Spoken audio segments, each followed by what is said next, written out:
여러분 요즘 어떻게 지내시나요? 뜬금없이 무슨 말인가 싶으실 텐데 이런 말이 있어요. 요즘에 지나가는 사람 붙잡고 물어보면 이렇다는 겁니다. 요즘 어떻게 지내세요?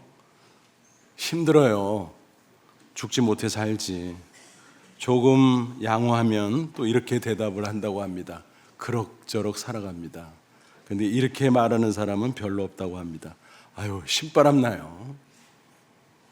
여러분은 요즘 어떻게 지내십니까? 정말 어려운 시대죠. 한마디로 표현해서 총체적 난국입니다. 개인적으로 살아가기도 벅찬데 정치도 불안하고 경제도 불황이고 일일이 열거하기 힘들 정도로 많은 문제가 우리의 마음을 짓누르고 있습니다. 날씨로 비유하면 마치 극심한 가뭄이 든 형국, 그렇게 표현할 수 있을 것입니다.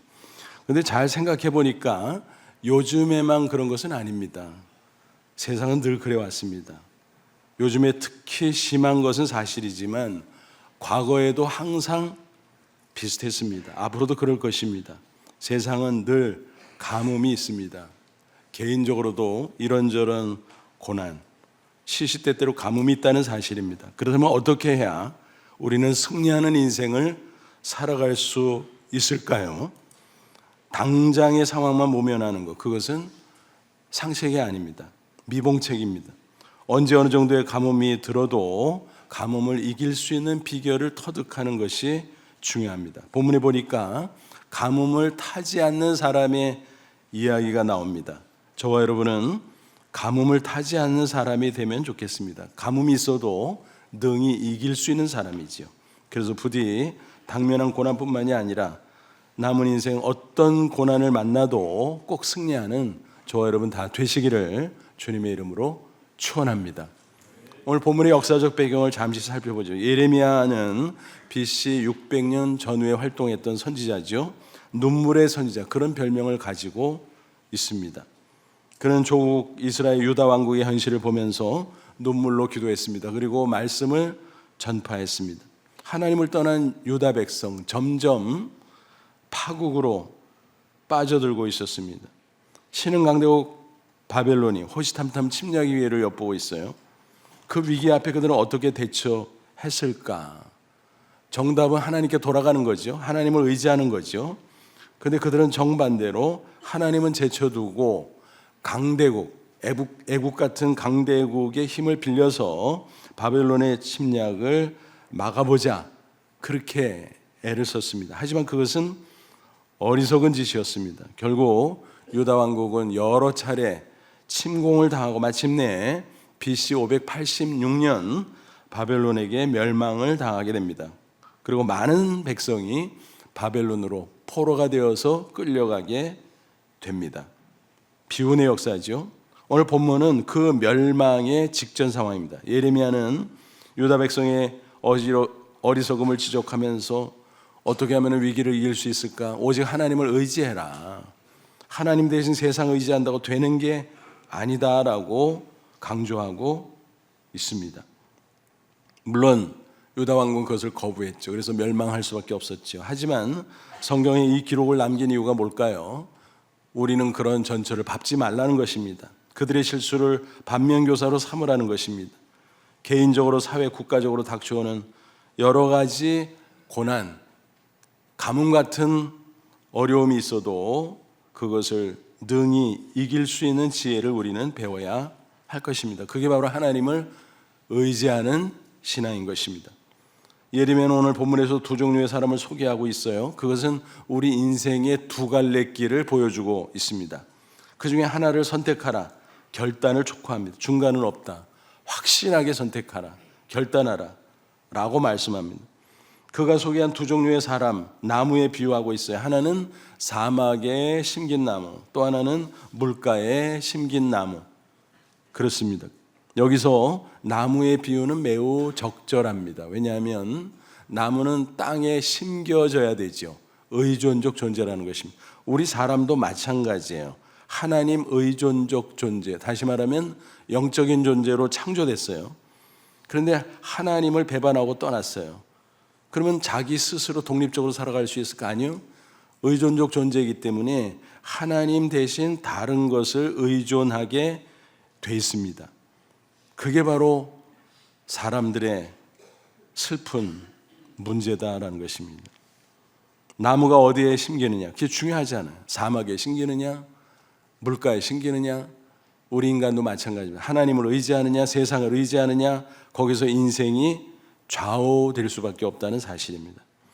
먼저 사막에 심긴 나무, 뭐라 그랬어요? 6절 보니까 그는 사막의 떨기나무 같아서 좋은 일이 오는 것을 보지 못하고 광야 간조한 곳, 건건한 땅, 사람이 살지 않는 땅에 살리라. 사막에 심긴 나무, 가시떨기나무죠.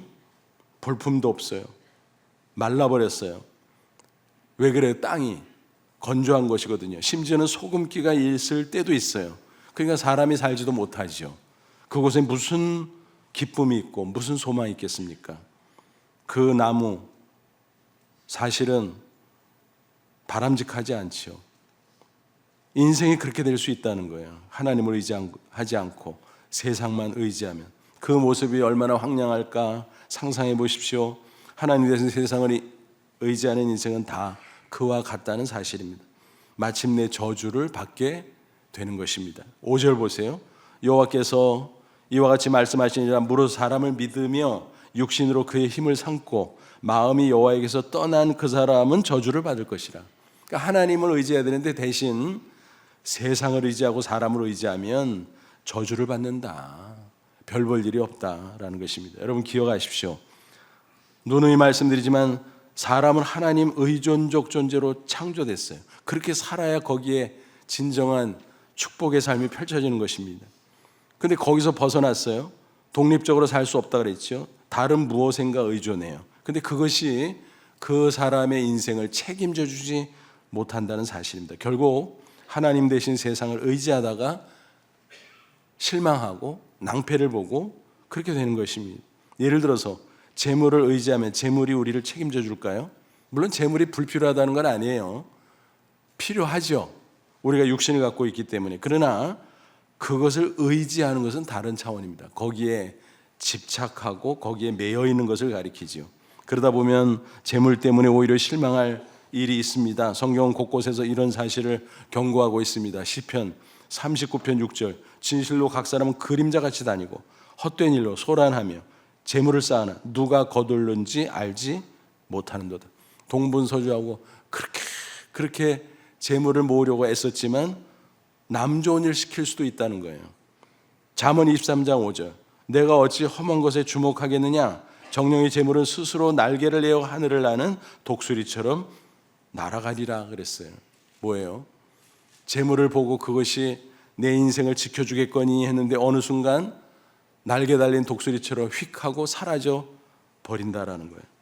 재물은 얻기도 어렵지만 얻는다고 할지라도 가변적이라는 것입니다. 우리에게 필요하지만 그 재물의 마음을 뺏기면 결국 우리 인생이 흔들릴 수도 있고 자칫 무너질 수도 있다는 사실입니다. 그래서 바울은 우리에게 이렇게 권면합니다. 디모데전서 6장 17절 정함이 없는 재물에 소망을 두지 말고 오직 우리에게 모든 것을 후히 주사 누리게 하시는 하나님께 두며, 그러니까 소망은 하나님께 둬야지 세상 것에 재물에 두어서는 안 된다라는 것입니다. 재물만 의지하면 결코 잘 될 수 없는 이유가 있어요. 분명한 이유가. 그것은 하나님의 속성 때문이에요. 흔히 성경에서 이런 말을 할 때가 있죠. 질투하신 하나님. 이 말씀 오해하면 안 돼요.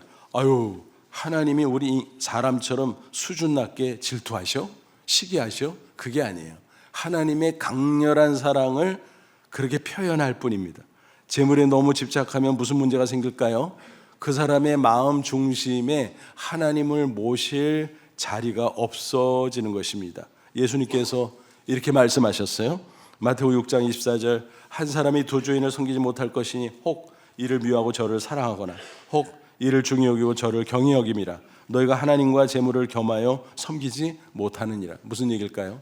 마음속에 왕자에 두 자리가 없어요. 한 자리만이지. 거기에 하나님을 모시고 살아야 복된 삶이 펼쳐지거든요.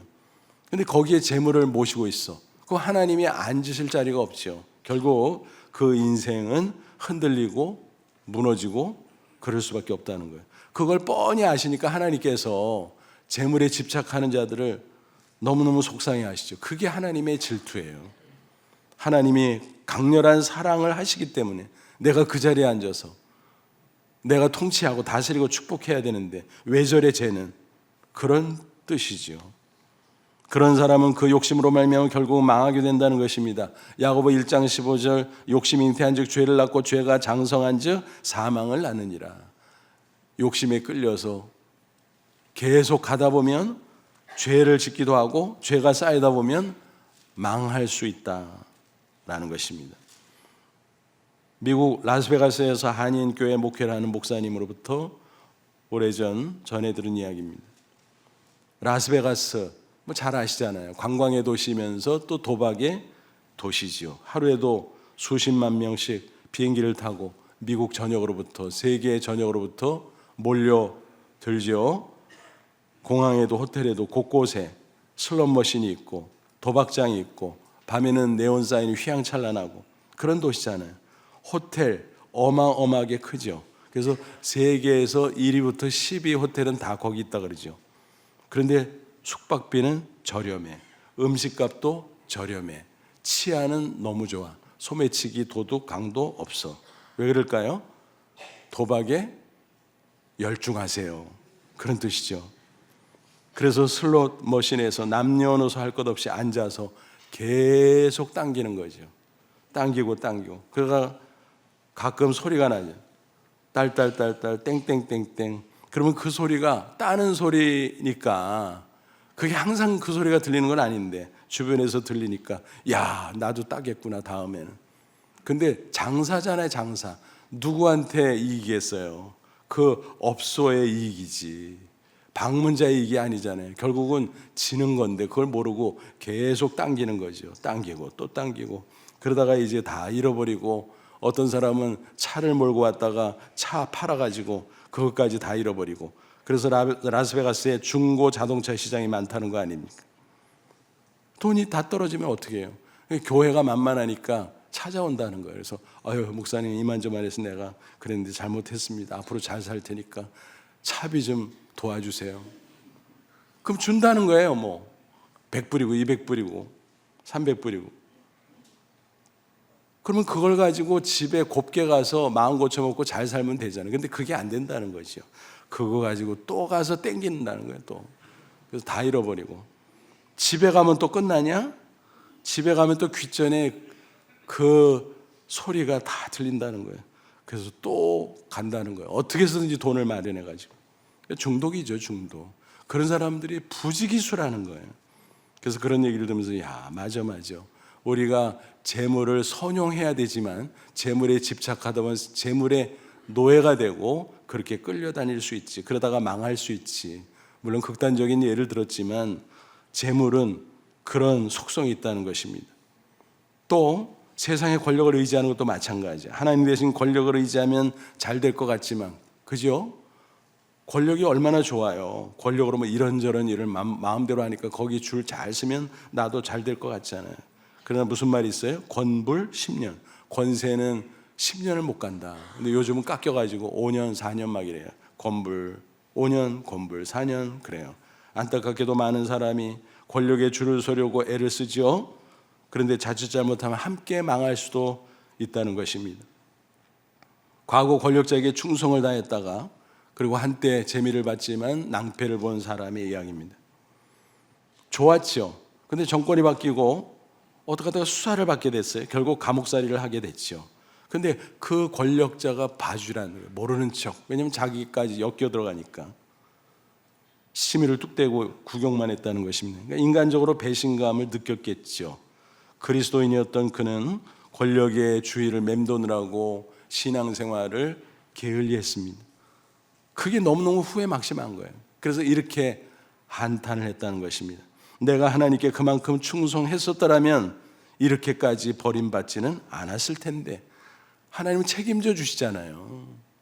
그러나 세상은 나를 책임져 주지 않는 것입니다. 그래서 이런 말이 있잖아요. 줄을 잘 서야 돼. 정말 그렇더라고요. 한 번은 제가 어느 공공장소에서 이렇게 쭉 줄 서잖아요. 창고가 많이 있고. 그래서 제 용물을 보려고 내 앞에 있는 사람한테 물어봤어요. 이거 이런 거 하는 줄이에요? 그러니까 그렇대요. 그래서 여기 서 있으면 내 차례 오겠구나. 근데 내 차례가 왔는데 줄을 잘못 섰어. 얼마나 황당해. 물론 별 큰일은 아니고 시간만 오래 걸렸을 뿐이죠. 그래서 그다음부터 저에게 새로운 습관이 생겼습니다. 줄 설 때는 맨 앞에 가서 물어봐요. 그게 정확하지요. 뒤에 서는 사람은 잘못 쓸 수 있거든요. 그래서 맨 앞에 가서 확인하고 줄 서야 돼. 여러분, 하나님에게 줄 서야 돼요. 다른 데 줄 서면 안 돼요. 세상에 줄 서면 안 돼요. 그러면은 흔들리고 망하고 그럴 수 있는 것입니다. 하나님에게 줄 서서 승리하시기를 축원합니다. 성경은 끊임없이 세상이 아니라 하나님만 의지해라. 하나님만 의지하는 게 살 길이다 라고 강조합니다. 시편 146편 3절 5절 귀인들을 의지하지 말며 도울 힘이 없는 인생도 의지하지 말지니 그의 호흡이 끊어지면 흙으로 돌아가서 그날에 그의 생각이 소멸하리로다. 뭐예요? 내가 그 사람 의지한다고 그 사람이 나 책임져주니 그 사람도 흙으로 만든 연약한 존재고 그날이라도 호흡이 끊어지면 끝인데 무슨 그 사람이 나를 책임져 주냐. 사람들과 협력하고 서로 어울리는 게 나쁘다는 게 아니라 의지하지 말라는 거예요. 의지하지 말라는 거예요. 야곱의 하나님을 자기 도움으로 삼으며 여호와 자기 하나님에게 자기의 소망을 두는 자는 복이 있도다 그랬습니다. 예레미야는 하나님을 의지하는 사람을 가리켜 물가에 심긴 나무 그렇게 비유했습니다. 그런 사람은 7절 8절의 말씀대로 복을 받을 것입니다. 그러나 무릇 여호와를 의지하며 여호와를 의뢰하는 그 사람은 복을 받을 것이라.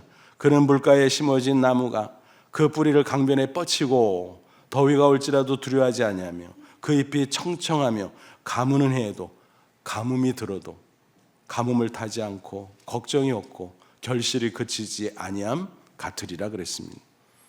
이 말씀을 읽다 이거 어디서 많이 봤는데 들었는데 어디 있어요?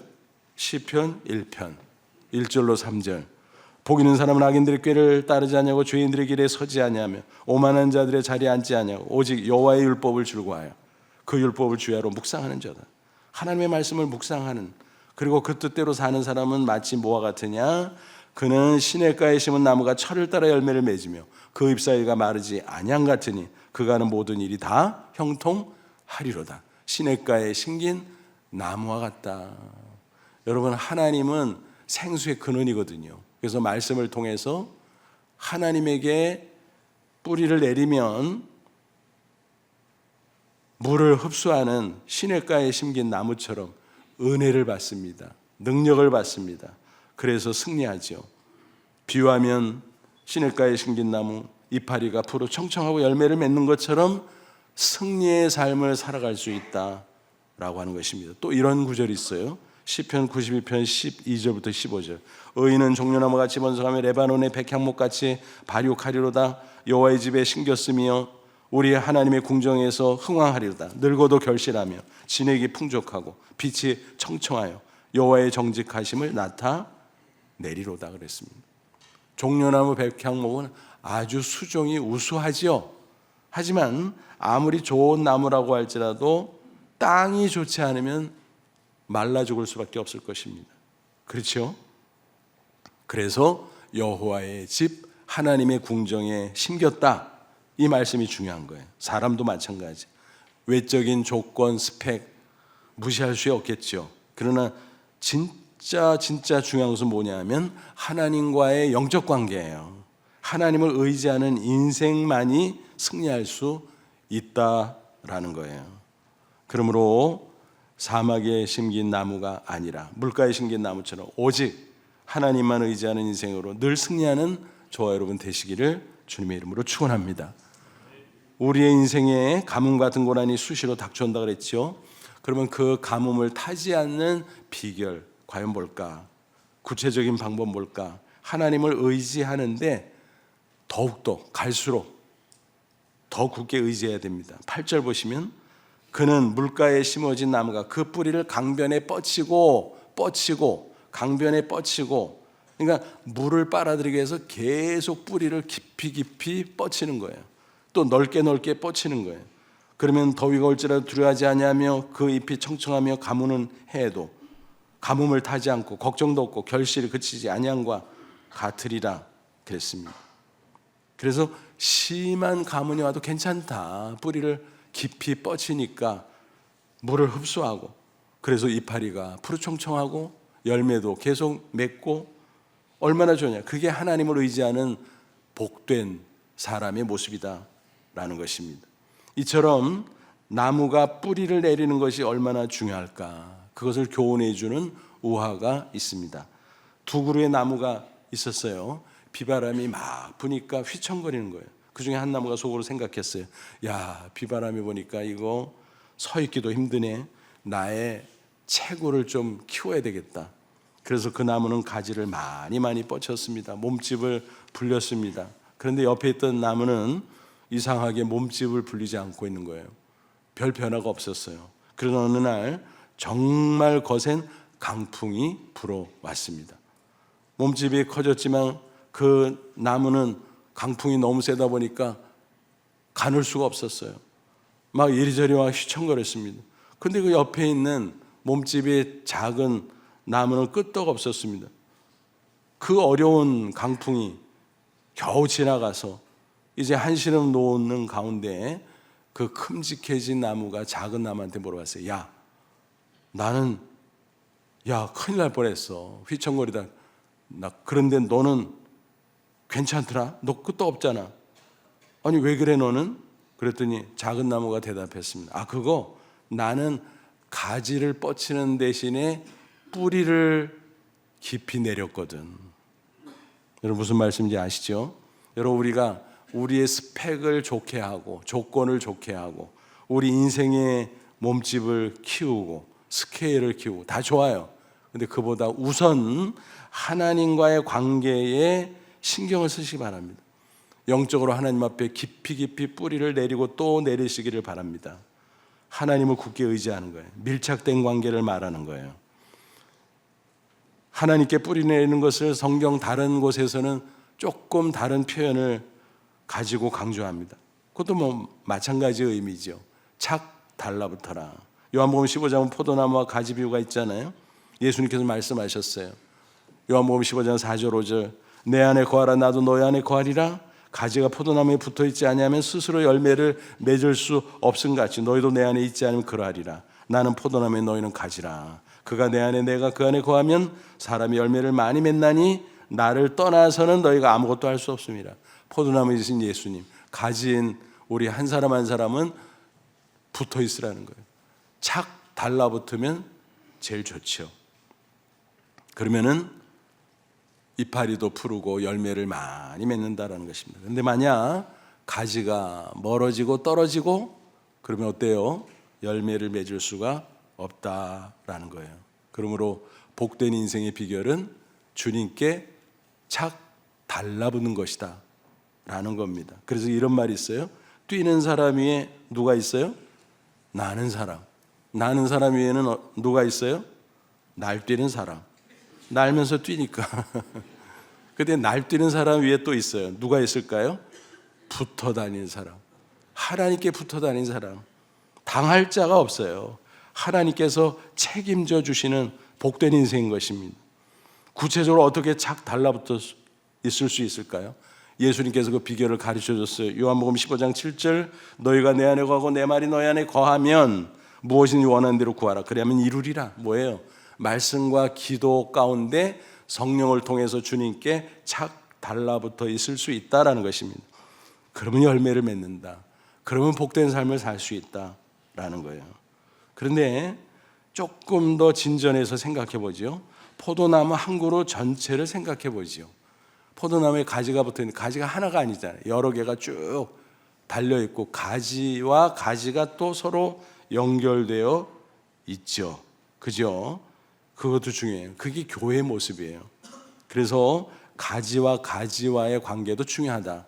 성도와 성도의 관계도 중요하다라는 거예요. 그럴 때 풍성한 은혜를 받고 승리할 수 있는 것입니다. 우리가 주님으로부터도 은혜를 받지만 성도와의 연합관계를 통해서도 은혜를 받을 수 있는 거예요. 사도 바울은 교회를 가리켜 뭐라고 불렀죠? 비유해서 그리스도의 몸.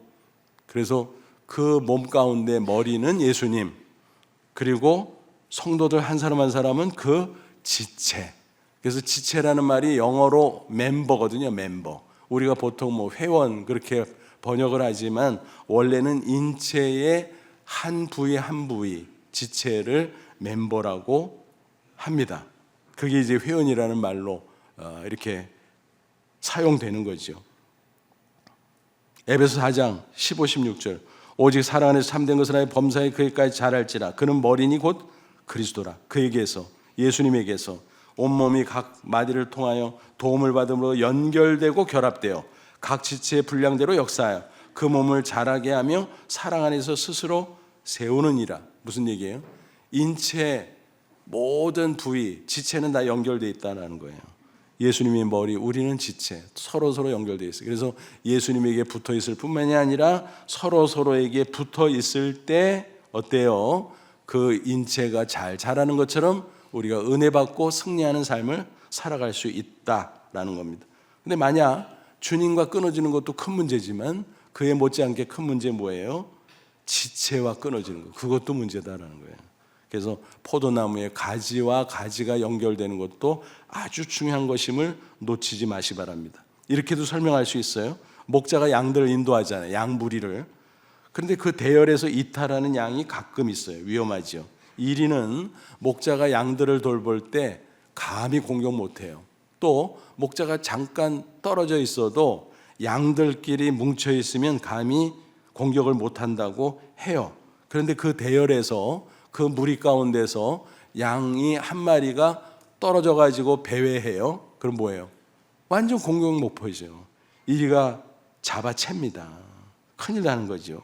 여러분, 신앙생활의 원리를 보여주는 이야기입니다. 신앙생활은 하나님과 1:1 관계 기본이에요. 그러나 성도들과 더불어 함께하는 겁니다. 그게 교회 공동체예요.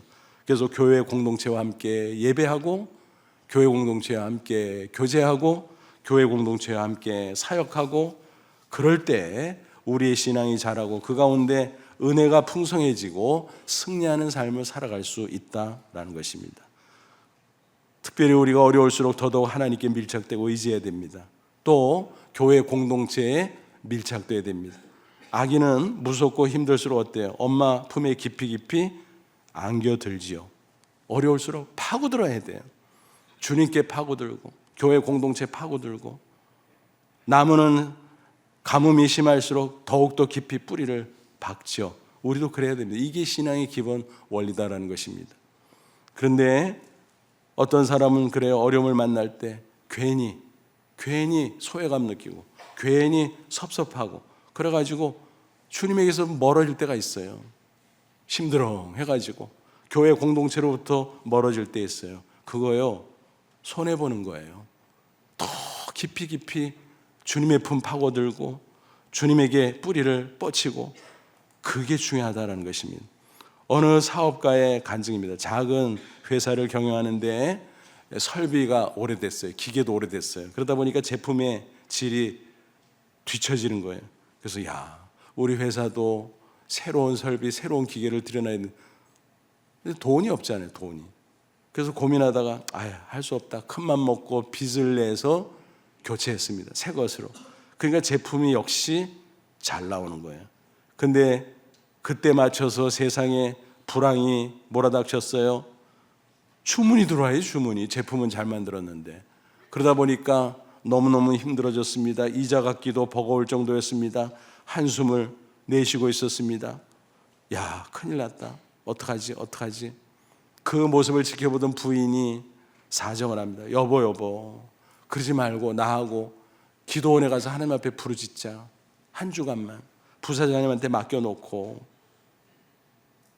그랬더니 화를 버럭 내는 겁니다. 아니, 지금 동분서주하고 여기저기 뛰어다니도 될까 말까인데 뭐 한가하게 무슨 기도원에 가서 일주일이나 있자고 그게 막 야단했습니다. 그렇다고 뭐 주문이 들어와 하나님 앞에 기도하면 하나님이 해줄 줄 알아?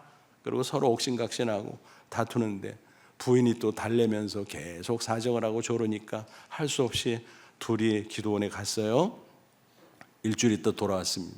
근데 기도원에 가면 좋죠. 말씀 듣고 기도하고 또 자기 자신도 돌아보고 그렇잖아요. 좋을 수밖에 없잖아요. 돌아왔는데 놀라운 일이 벌어진 거예요. 주문이 몇 군데 들어온 거예요. 숨통이 튀어서 야, 직원들이 막 좋아가지고 사장님 주문 들어왔어요. 주문.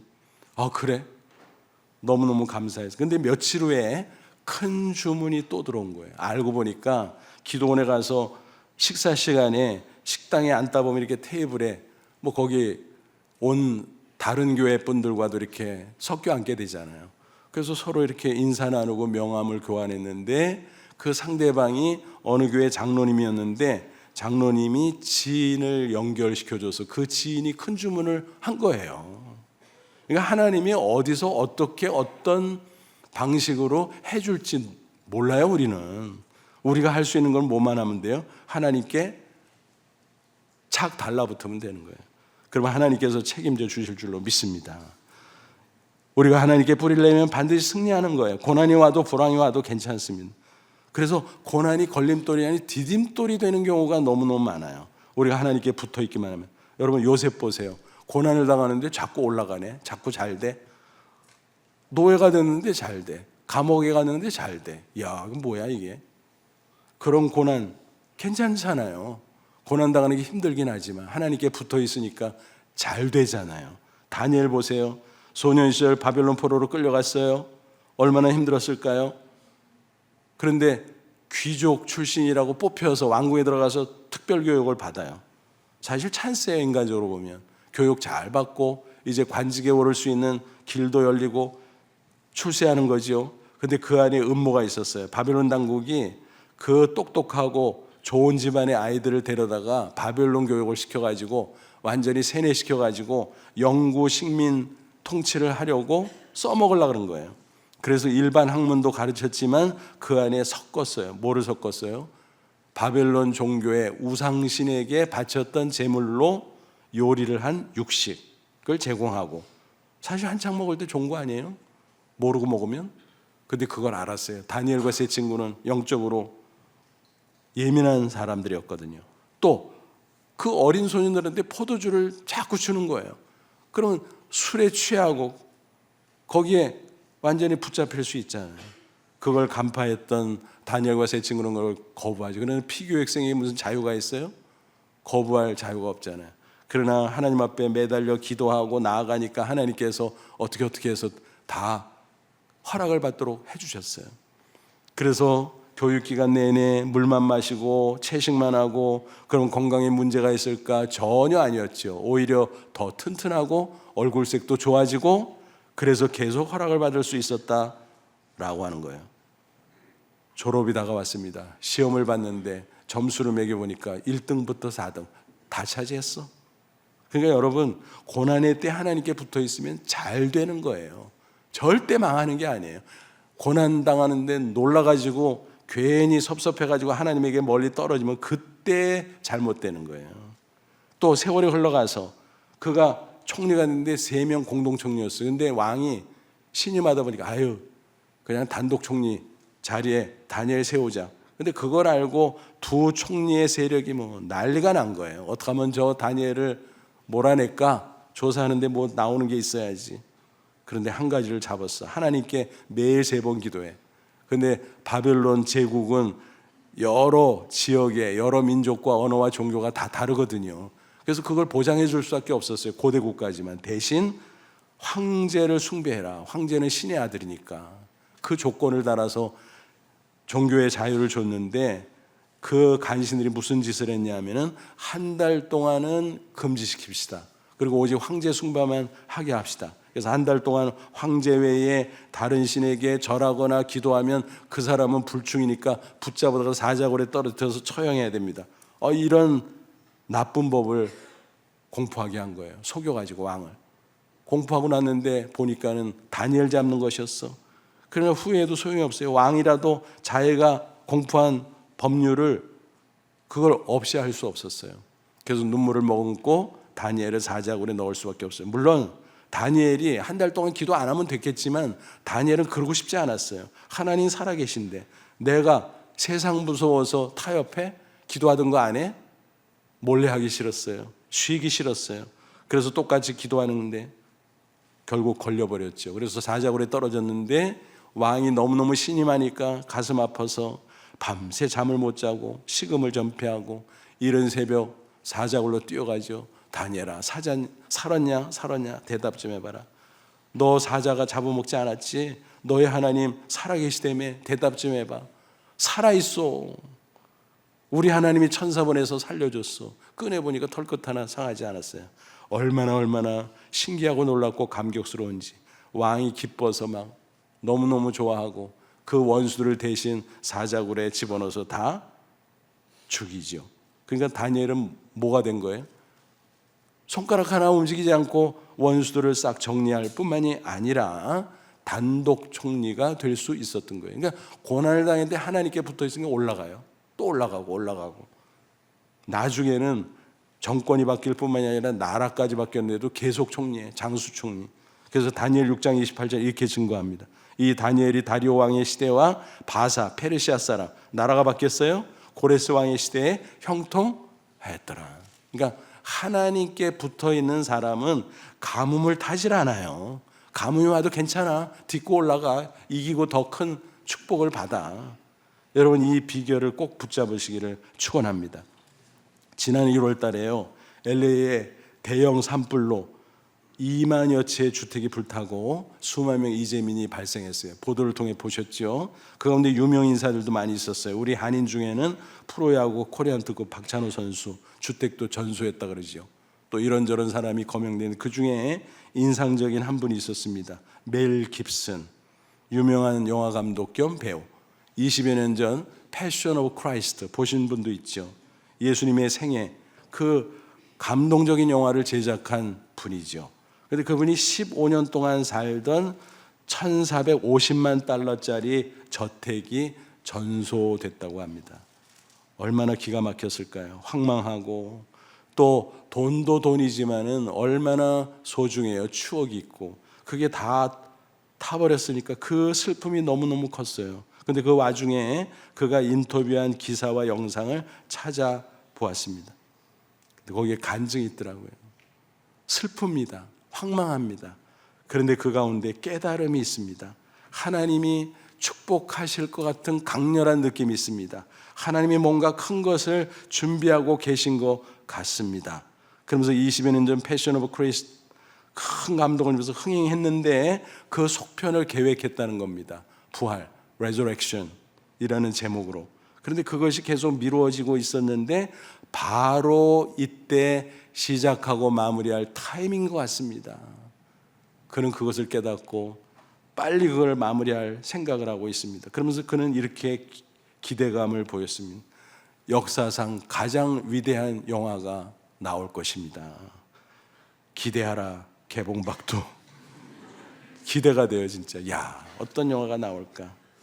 여러분 인생에 가뭄이 온다고 두려워하지 마십시오. 담대하십시오. 사도 바울이 증거했어요. 로마서 8장 28절 우리가 알거니와 하나님을 사랑하는 자 곧 그 뜻대로 부르심을 입은 자들에게는 모든 것이 합력하여 선을 이루느니라.